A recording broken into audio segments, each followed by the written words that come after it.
ದೇಶದಲ್ಲಿ ಮತವನ್ನು ಕದಿಲಿಕ್ಕೆ ಸಾಧ್ಯ ಆಗ್ತದೆ. ಮಹದೇವಪುರ ವಿಧಾನಸಭಾ ಕ್ಷೇತ್ರದಲ್ಲಿ ಯಾವ ರೀತಿ ಮತವನ್ನು ಕದ್ದಿದ್ದಾರೆ ಅಂತಕ್ಕಂಥದನ್ನ ಪ್ರಸ್ತಾಪ ಮಾಡಿದ್ದಾರೆ. ನಾನು ಅದನ್ನು ಮತ್ತೆ ಮಾಡಲಿಕ್ಕೆ ಹೋಗೋದಿಲ್ಲ. ಅದರಿಂದ ಭಾರತೀಯ ಜನತಾ ಪಕ್ಷದವರು ಕರ್ನಾಟಕದಲ್ಲಿ ಯಾವತ್ತೂ ಕೂಡ ಜನರ ಆಶೀರ್ವಾದದಿಂದ ಅಧಿಕಾರಕ್ಕೆ ಬಂದಿಲ್ಲ. ಹಿಂಬಾಗಲಿನಿಂದ ಮತ ಕದಿಯೋದ್ರಿಂದ ಅವರು ಆಪರೇಷನ್ ಕಮಲದ ಮೂಲಕ ಅಧಿಕಾರಕ್ಕೆ ಬಂದಿದ್ದಾರೆ ಹೊರತು ಯಾವತ್ತೂ ಕೂಡ ಜನರ ಆಶೀರ್ವಾದವನ್ನು ಪಡೆದು ಅಧಿಕಾರಕ್ಕೆ ಬಂದಿಲ್ಲ ಅಂತಕ್ಕಂಥದ್ದು ನಿಮ್ಮೆಲ್ಲರ ಗಮನಕ್ಕೆ ತರಲಿಕ್ಕೆ ಬಯಸ್ತಾ ಇದ್ದೇನೆ. ಅದರಿಂದ ಇವತ್ತು ನರೇಂದ್ರ ಮೋದಿ ಅವರು ಪ್ರಧಾನಮಂತ್ರಿ ಆದ ಮೇಲೆ ಈ ದೇಶದಲ್ಲಿ ಇವಿಎಂ ಅನ್ನ ಜಾರಿಗೆ ತಂದ ಮೇಲೆ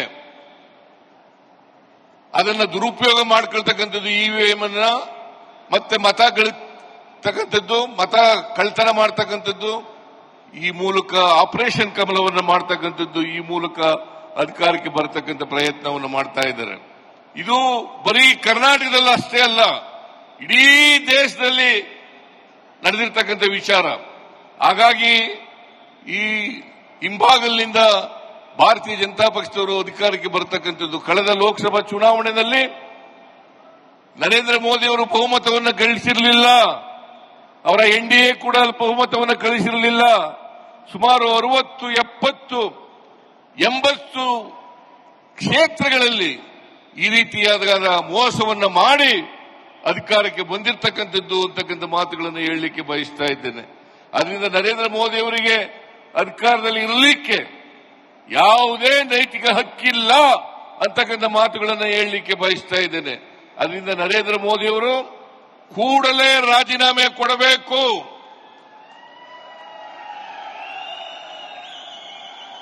ಕೂಡಲೇ ರಾಜೀನಾಮೆಯನ್ನು ಕೊಟ್ಟು ಮತ್ತೆ ಚುನಾವಣೆಯನ್ನು ಎದುರಿಸಿ ಸಂವಿಧಾನಬದ್ಧವಾಗಿ ಯಾವುದೇ ಮೋಸವನ್ನು ಮಾಡದೆ, ತಂತ್ರಗಾರಿಕೆಯನ್ನು ಮಾಡದೇನೆ ಗೆದ್ದು ಬಂದ್ರೆ ಜನರ ಆಶೀರ್ವಾದ ಯಾರು ಇರ್ತದೆ ಅವ್ರು ಮಾತ್ರ ಅಧಿಕಾರದಲ್ಲಿ ಇರಲಿಕ್ಕೆ ಸಾಧ್ಯ ಆಗ್ತದೆ.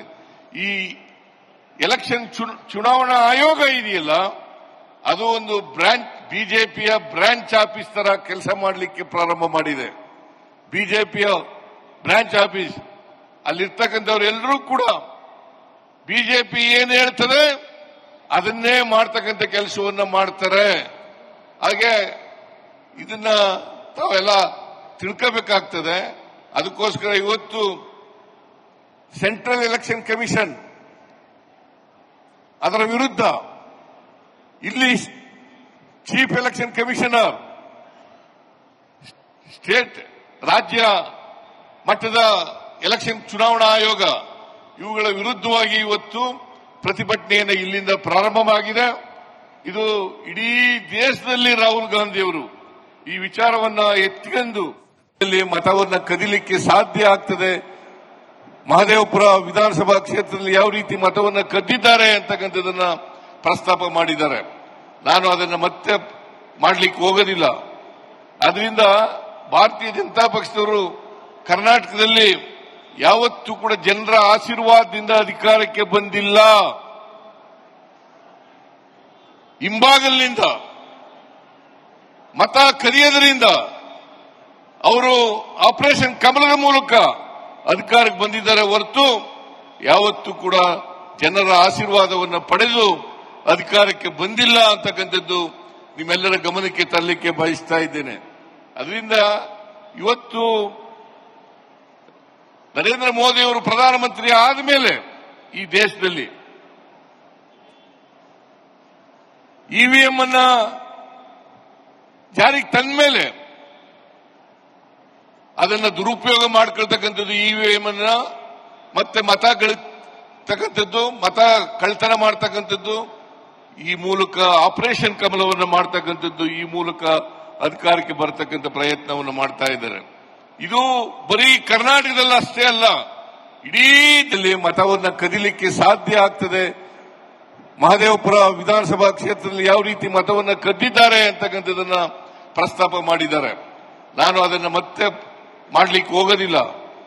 ಅದರಿಂದ ಭಾರತೀಯ ಜನತಾ ಪಕ್ಷದವರು ಕರ್ನಾಟಕದಲ್ಲಿ ಯಾವತ್ತೂ ಕೂಡ ಜನರ ಆಶೀರ್ವಾದದಿಂದ ಅಧಿಕಾರಕ್ಕೆ ಬಂದಿಲ್ಲ.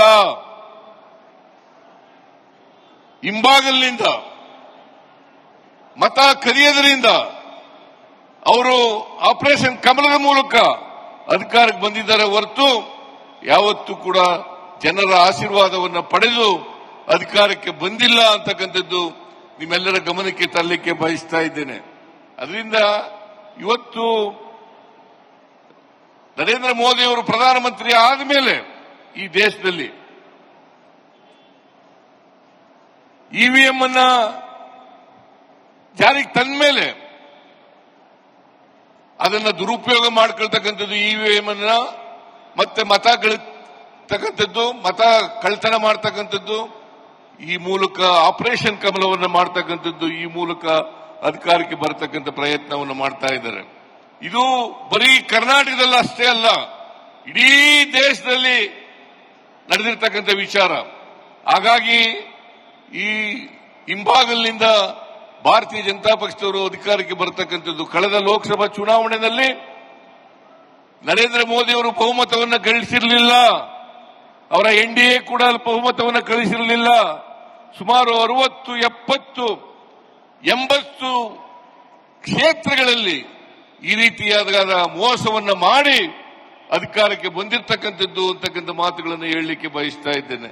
ಅದರಿಂದ ನರೇಂದ್ರ ಮೋದಿ ಅವರಿಗೆ ಅಧಿಕಾರದಲ್ಲಿ ಇರಲಿಕ್ಕೆ ಯಾವುದೇ ನೈತಿಕ ಹಕ್ಕಿಲ್ಲ ಅಂತಕ್ಕಂಥ ಮಾತುಗಳನ್ನು ಹೇಳಲಿಕ್ಕೆ ಬಯಸ್ತಾ ಇದ್ದೇನೆ. ಅದರಿಂದ ನರೇಂದ್ರ ಮೋದಿ ಅವರು ಕೂಡಲೇ ರಾಜೀನಾಮೆ ಕೊಡಬೇಕು.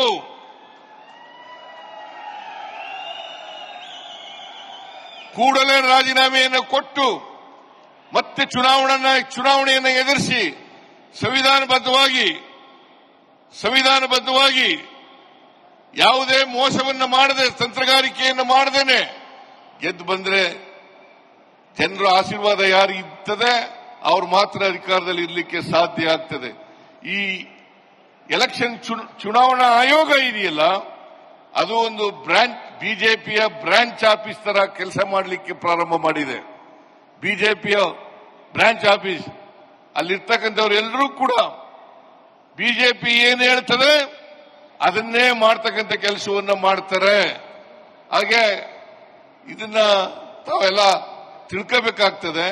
ಅದಕ್ಕೋಸ್ಕರ ಇವತ್ತು ಸೆಂಟ್ರಲ್ ಎಲೆಕ್ಷನ್ ಕಮಿಷನ್ ಅದರ ವಿರುದ್ಧ ಇಲ್ಲಿ ಚೀಫ್ ಎಲೆಕ್ಷನ್ ಕಮಿಷನರ್, ರಾಜ್ಯ ಮಟ್ಟದ ಎಲೆಕ್ಷನ್ ಚುನಾವಣಾ ಆಯೋಗ ಇವುಗಳ ವಿರುದ್ಧವಾಗಿ ಇವತ್ತು ಪ್ರತಿಭಟನೆಯನ್ನು ಇಲ್ಲಿಂದ ಪ್ರಾರಂಭವಾಗಿದೆ. ಇದು ಇಡೀ